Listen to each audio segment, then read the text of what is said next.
In this video, I'm going to show you how you can insert some Spade bits into your Milwaukee impact driver. Now you'll notice that these Spade bits are all very similar on the cutting head, but all the shanks at the bottom are very different.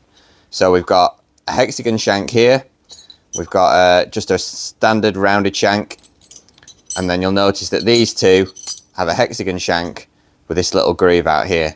Now it's only this type of bit that can be connected directly to your impact driver. However, if you do have some of these bits, don't worry, I'll show you another way next. So pull the collar forwards and you can connect your Spade bit or flat bit directly into your Milwaukee impact driver. Same with this type of bit. The only difference is the surface finish. So that's one way you can connect your flat bits directly to your impact driver.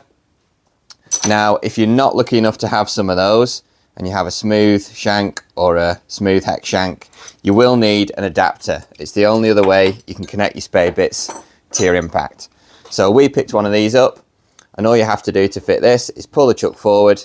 It's got a hex shank on with a groove, so it instantly converts your impact driver into a drill, so you can insert any flat bits or Spade bits or all regular drill bits. So you can see, chuck widens, you can put your smooth shank Spade bit in, and now it'll operate just as a normal drill. So if you want to get yourself any products you've seen in this video, then feel free to get them through the link, because it just helps the channel keep going and keep delivering more quick and helpful tips.